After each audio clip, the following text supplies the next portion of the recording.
On est en plein dans la période de déclaration des impôts. Et pour certains, toutes ces petites lignes, ces cases à cocher avec des numéros mystérieux, eh bien ça crée vraiment de l'inquiétude. Dans la ville de Bureaucratieux, c'est même des angoisses terribles. Et certains vont même jusqu'aux plus extrêmes limites. Bref, comme les revenants ne payent pas d'impôts sur les revenus, eh bien à Bureaucratieux, on a même décidé de mettre en place un groupe de soutien calqué sur celui des alcooliques anonymes. Mais avant de vous parler de tout ça, eh bien, il faut que je remercie le sponsor de cette vidéo. Si vous êtes ici, c'est que vous ne croyez plus aux grands médias mainstream pour comprendre le monde dans lequel nous vivons et prendre les décisions qui s'imposent, notamment en ce qui concerne votre argent. Du coup, aujourd'hui, j'aimerais vous parler d'une solution qui pourrait vous intéresser. La lettre des affranchis est une lettre mensuelle publiée par les publications Agora, un média financier indépendant créé en 1997. La mission des publications Agora est de vous donner des informations claires afin de vous aider à prendre les meilleures décisions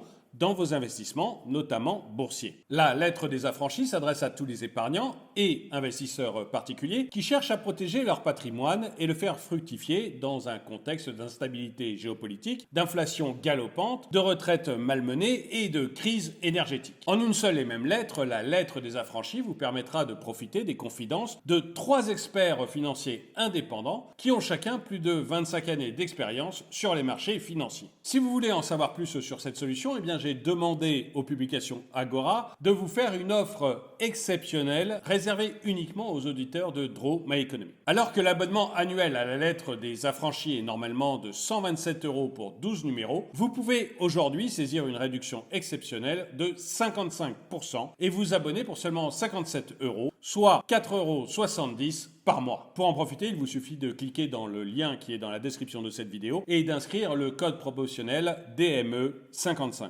Sachez que vous pouvez également tester la lettre pendant 3 mois, période pendant laquelle vous pouvez obtenir un remboursement complet à tout moment en contactant le service client. Rejoignez les plus de 5000 investisseurs français déjà abonnés à la lettre et faites partie de ceux qui ont compris que la vérité ne se retrouve ni dans les médias traditionnels, ni sur les sites d'information boursière mainstream. Mais revenons à notre groupe de soutien des contribuables anonymes à Bureaucratieux. Ils vont payer travail pour les impôts. Et son travail, là, en l'occurrence, c'est d'animer ce groupe de soutien pour éviter tout débordement. Bref, il est là, dans la salle, il installe les chaises pliantes en rond pour que chacun puisse dire ce qu'il a sur le cœur. L'un des premiers arrivés, c'est Luc. Yvon l'accueille, lui dit bonjour, lui propose même un café et un donut et lui demande comment ça va. Il parle un petit peu et Luc, au bout d'un moment, lui dit « Mais j'aimerais bien savoir à quoi servent mes impôts ».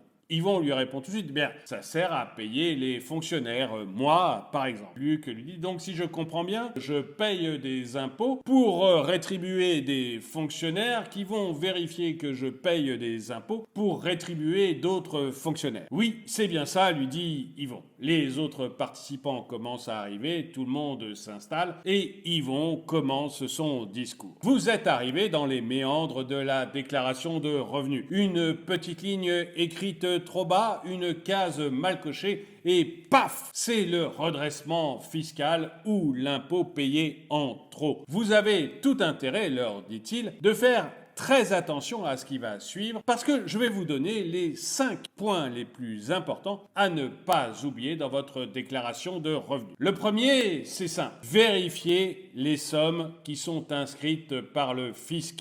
Tout le monde est étonné. Vous pouvez vous tromper. Ça peut arriver. Parce que les revenus que nous indiquons, eh bien, c'est ceux que nous ont indiqués votre employeur et lui-même a pu se tromper. Regardez le cas de Anne. Anéantie, elle n'a pas vérifié la ligne revenus. Du coup, eh bien, nous avions indiqué ce que nous avait dit son employeur, c'est-à-dire 136 000 € annuels. Et Anne, combien gagnes-tu? Anne est dans un coin toute tassée, elle pleure encore, elle dit 26 000 €. Et du coup, répond Yvon, nous la taxons depuis 1 an sur 136 000 €. Ça doit faire extrêmement mal à son porte-monnaie parce que maintenant que c'est dans la machine, il y aura une régularisation, mais dans 1 an seulement. Anne, dont les larmes coulent de plus en plus fort, lui dit « Mais moi, ça fait 3 jours que je n'ai pas mangé !»« Regarde les choses de manière positive, lui dit Yvon. Le ventre plat que tu vas avoir cet été !»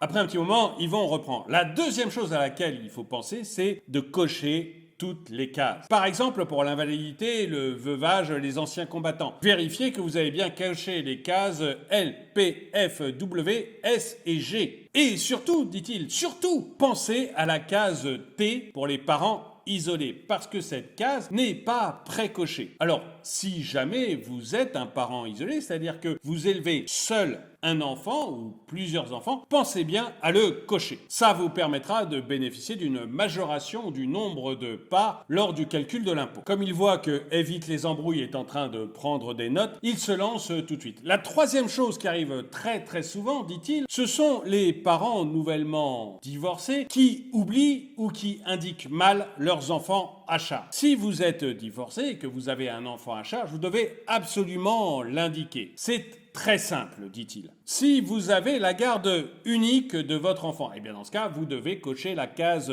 F ou la case G si votre enfant est handicapé titulaire d'une carte d'invalidité. Si jamais vous êtes en garde alternée avec votre conjoint, alors les deux, vous et votre conjoint, vous devez l'indiquer soit dans la case H, vous devez la cocher, la case H, soit la case I si votre enfant est titulaire d'une carte d'invalidité. Dans ce cas, si vous êtes en garde alternée, eh bien vous et votre conjoint, vous toucherez chacun la moitié du bénéfice du quotient familial. Et surtout, rajoute Yvon Payer, n'oubliez pas de rajouter les membres du gouvernement dans la case personne à charge de votre déclaration d'impôt.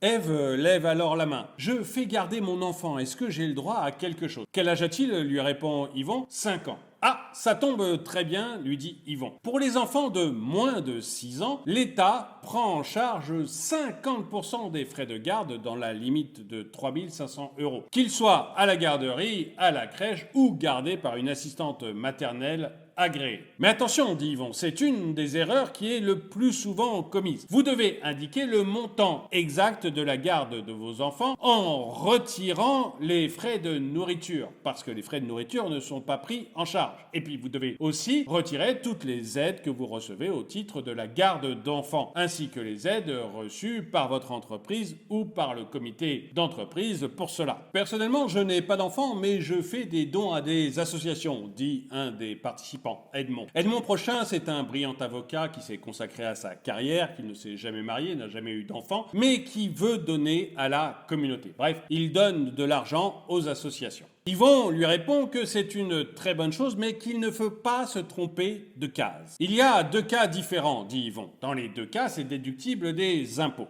Mais si vous faites des dons à des associations qui viennent en aide aux personnes par des soins médicaux ou alors en donnant de la nourriture, eh bien vous avez le droit à une déduction de 75%, dans la limite de 1 000 € évidemment. Dans ce cas, vous devez cocher la case 7UD si l'association est en France et 7VA si l'association est ailleurs dans l'Union européenne. Par contre, dit Yvon, si vous faites un don à un organisme d'utilité publique, à une fondation d'utilité générale, eh bien dans ce cas, vous ne pourrez déduire que 66% dans la limite de 20% de vos revenus. Et comme il voit que ça intéresse beaucoup Edmond Prochin, il lui dit, dans ce cas, vous cochez la case 7UF. Ève hit les embrouilles, timide dans son coin, est en train de lever le doigt. Yvon la regarde, lui dit « Bon, que voulez-vous » Elle dit « Voilà, j'ai effectivement la garde de mon fils, mais je perçois également une pension alimentaire. Qu'est-ce que je dois faire ?» Yvon lui dit « Si vous percevez la pension alimentaire, vous devez absolument la déclarer au fisc. Et pour ça, vous avez une case à cocher. C'est soit la case AO, soit la BO, soit la CO, soit la DO, suivant votre situation. » Et à ce moment-là, c'est Quentin qui prend la parole. Quand un malheur arrive, il était resté tranquillement dans son coin en prenant des notes d'un air distrait. Il dit, mais alors moi, justement, la pension alimentaire, je la verse. Pas à madame, mais je la verse. Qu'est-ce que je dois faire ?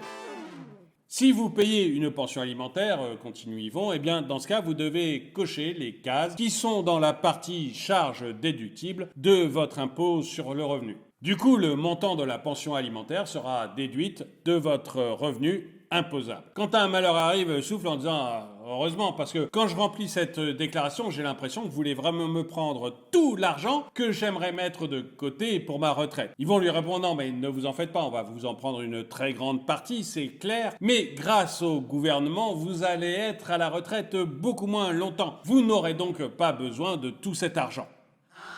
La réunion touche à sa fin et d'ailleurs plusieurs participants commencent à se lever. Mais ils vont les attendre. Attendez, je ne vous ai pas parlé de la case 2PO. Immédiatement, tous les fans de Star Wars ont le sourire aux lèvres. Non, ça n'a rien à voir avec un droïde, dit-il. La case 2PO, c'est la case qui concerne les revenus financiers. Normalement, les revenus financiers, ils sont taxés automatiquement à 12,8%, plus les prélèvements sociaux qui sont de 17,2%. Un total donc de 30%. Mais si votre taux marginal d'imposition, c'est-à-dire le taux d'imposition le plus haut que vous avez, n'est pas de 30%, s'il est inférieur, eh bien vous avez intérêt à cocher cette case. Parce que, du coup, vos revenus financiers seront taxés à un taux plus faible que le taux forfaitaire. Bref, sur cette dernière information, sur les erreurs qui sont le plus souvent faites dans la déclaration d'impôt, tout le monde se lève et regagne la sortie. On peut pas dire qu'ils soient joyeux, mais au moins ils auront appris quelque chose et j'espère que c'est aussi votre cas. En tout cas, dites-le dans les commentaires. Est-ce que vous avez déjà fait des erreurs dans votre déclaration d'impôt? Est-ce qu'il y avait des erreurs que vous étiez sur le point de commettre? Bref, est-ce que tout est clair pour vous dans la déclaration d'impôt? N'hésitez pas à me le dire dans les commentaires. Et le dicton du jour, il y a deux choses inadmissibles dans ce monde, la mort et les impôts. Et j'aurais dû citer les impôts en premier.